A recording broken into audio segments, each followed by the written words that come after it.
Friends எல்லாருக்கும் வணக்கம். இன்றைக்கி என்ன ரெசிபினா பசங்களுக்கு அவங்க ஃபேவரட்டான ரெசிபி தான். ஸோ வாங்க வீடியோ ஸ்கிப் பண்ணாமல் பாருங்கள். வாங்க வீடியோக்குள்ளே போயிடலாம். சில ரெசிபீஸ் நானாக செலக்ட் பண்ணி மூவ் பண்ணுவேன். சில ரெசிபி வந்து அவங்க ஒரு நாள் முன்னாடியே என்கிட்ட சொல்லிடுவாங்க, இதுதான் வேணும் அப்படின்னு சொல்லிட்டு முன்னாடியே ஆர்டர் கொடுத்துருவாங்க. ஸோ அந்த மாதிரி பண்ணது தான் இந்த ரெசிபி. பாஸ்தா நிறைய டைப்பில் நம்ம பண்ணியிருக்கோம், ஆல்ரெடி நம்ம சேனலில் இருக்குது.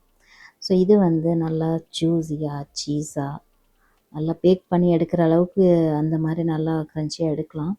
பட்டு அவங்க வந்து எனக்கு இந்த மாதிரி நல்லா ஸ்மூத்தியாக சீஸ் போட்டு நிறைய வேணும்னு கேட்டிருந்தாங்க. நான் ஒரு 250 கிராம் பாஸ்தா எடுத்திருந்தேன். எந்த மாதிரி பாஸ்தா, நிறைய ஷேப்பில் வருது பாஸ்தா. ஸோ நான் இது தான் எடுத்திருந்தேன். நீங்கள் எது வேணாலும் வாங்கி பண்ணுங்கள். பட் நான் இது தான் பண்ணினேன், என்கிட்ட தான் இருந்தது. ஸோ 250 கிராம் எடுத்துட்டு தண்ணி வச்சுட்டு நல்லா கொதித்த உடனே இதை எடுத்து போட்டு நல்லா ஸ்டீம் பண்ணி அது ஒரு பக்கம் கூல் பண்ணி வச்சாச்சு. இன்னொரு பக்கம் ஆயில் போட்டுக்கலாம். பட் நான் ஃபுல் அண்ட் ஃபுல் பட்டர்லேயும் சீஸ்லேயும் பண்ணுறதுனால பட்டர் யூஸ் பண்ணுறேன். ஒரு 2 டேபிள் ஸ்பூன் அளவுக்கு பட்டர் போட்டுக்குங்க. இன்க்ரீடியன்ஸ்லாம் நான் கொடுக்குறேன், நீங்கள் போய் பார்த்து மூவ் பண்ணுங்கள்.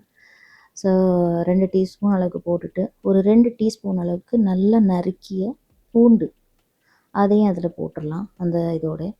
அதுக்கப்புறம் அதை நல்லா கொஞ்சம் இதில் ஒரு மெயின் திங்ஸ் என்னென்னா, பட்டர் வந்து ரொம்ப தீஞ்சு போயிடக்கூடாது. ரொம்ப ஸ்லோவாக வச்சுட்டு அடுத்தது ஒரு 3 டீஸ்பூன் அளவுக்கு மைதா மாவை அதிலே ஆட் பண்ணிக்கோங்க. அந்த பட்டர்லேயே ஆட் பண்ணிட்டு நல்லா அதை ஃப்ரை பண்ணி அந்த பட்டர்லேயே நல்லா வதக்கிக்கிட்டே இருங்க. அந்த ரா ஸ்மெல் போகணும்.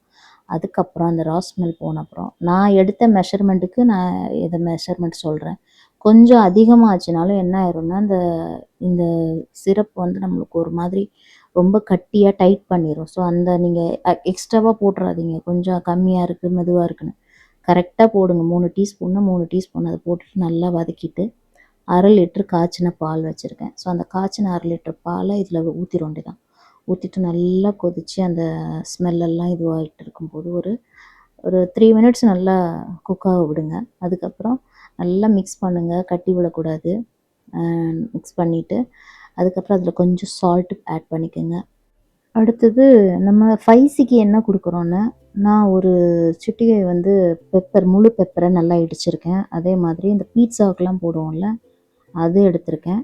அப்புறம் வந்து அந்த நம்ம காஞ்ச மிளகாவுடைய இது இருக்கும், ஸோ அதுவும் எடுத்திருக்கேன். ஸோ இந்த 3மே கொஞ்சம் கொஞ்சம்.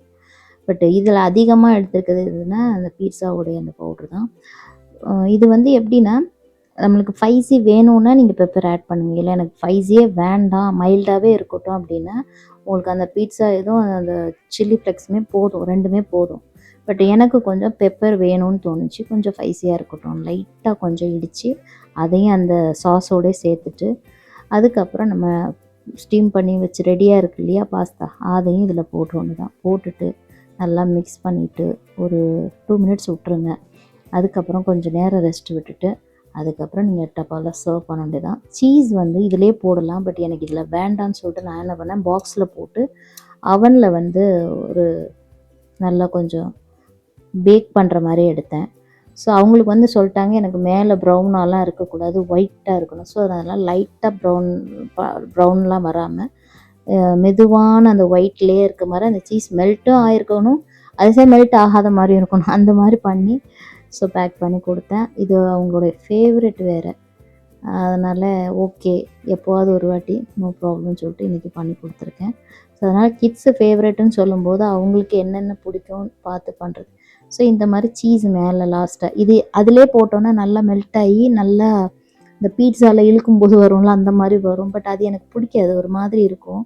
பசங்க சாப்பிடும்போதும் வாயிலெல்லாம் நூல் நூலாக மாட்டோன்னு சொல்லிட்டு நான் மேலே லைட்டாக இது பண்ணிட்டேன். அடுத்தது இந்த கேக் ரெசிபி நாளைக்கு நான் கொடுக்குறேன் நம்ம சேனலில்.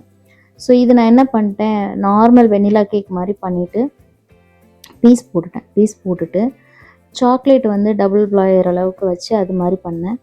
இது வந்து நேற்று ஸ்ப்ரிங் ரோல் பண்ணல, இன்றைக்கும் ஸ்ப்ரிங் ரோல் அப்படின்னு சொன்னதுனால இன்றைக்கி அகெயின் திருப்பி ஸ்ப்ரிங் ரோல். ஸோ அவங்களுக்கு அந்த காம்பினேஷன் அவங்க சொல்லிடுவாங்க போல் ஃப்ரெண்ட்ஸுங்க கிட்டே, எங்கள் அம்மா இன்றைக்கி இது கொடுத்து விட்றாங்க அது கொடுத்து விட்றாங்க, அதனால் முன்னாடியே சொல்லிட்டாங்க ஸ்ப்ரிங் ரோலும் வேணும் அப்படின்னு சொல்லிட்டு. ஸோ நேற்று மாதிரி நிறைய பண்ணாமல் கொஞ்சம் குவான்டிட்டியில் ஒரு வெங்காயம் ஒரு கேப்சிகம் போட்டு சும்மா லைட்டாக ஷாலோ ஃப்ரை மாதிரி லைட்டாக எண்ணெய் ஊற்றி பண்ணிவிட்டு வேறு எதுவும் கிடையாது. அதை அப்படியே எடுத்து வச்சுட்டு ஸ்ப்ரிங் ரோல் பண்ணியாச்சு. இந்த கேக்கில் சொன்னேன் இல்லையா, கேக்கில் வந்து சாக்லேட் டபுள் பாயர் இதில் அதை விட்டுட்டு நல்லா மாய்ஸ்சரைசர் மேலே லைட்டாக கட் பண்ணி வச்சுட்டு சாக்லேட்டை நைட்டே போட்டு வச்சுட்டேன். அதுக்கப்புறம் மார்னிங் எடுத்து பீஸ் பண்ணும்போது ரொம்ப சாஃப்டாக நல்லா இருந்தது. நீங்கள் பார்க்கும்போதே உங்களுக்கு தெரியும், எடுக்கும்போதே உடையுது, அந்த அளவுக்கு சாஃப்டாக இருந்தது. ஸோ இது வந்து ஸ்கூல் இன்றைக்கி வந்து சாக்லேட் கேக்கு. அதே மாதிரி அது நார்மல் பண்ண வெண்ணிலா கேக்கை தான் அப்படியே நான் சாக்லேட்டாக மாற்றிட்டேன். ஸோ நார்மல் வெண்ணிலா கேக் தான் அது. ஸோ நாளைக்கு இந்த ஃபுல் ரெசிபி நான் நம்மளோட வீடியோவில் கொடுக்குறேன். அதை சாக்லேட் போட்டு கொடுத்தேன். அது அண்டு ஸ்ப்ரிங் ரோல், அப்புறம் வந்து பாஸ்தா சீஸ் போட்டு நல்லா பண்ணி கொடுத்துருக்கேன். ஸோ இந்த மாதிரி அடிக்கடி நம்ம சேனலில் கிட்ஸுக்கு தேவையான லஞ்ச் பேக்கிங், இந்த மாதிரி ஸ்கூல் லஞ்ச் எல்லாம் பார்க்கணுன்னா நம்ம சேனலை சப்ஸ்கிரைப் பண்ணி வச்சுக்கோங்க. இந்த வீடியோ பிடிச்சிருந்தா லைக் பண்ணுங்கள், ஷேர் பண்ணுங்கள், சப்ஸ்கிரைப் பண்ண மறக்காதீங்க, ஹைப் பண்ணவும் மறக்காதீங்க. வீடியோ எப்படி இருந்ததுன்னு சொல்லுங்கள்.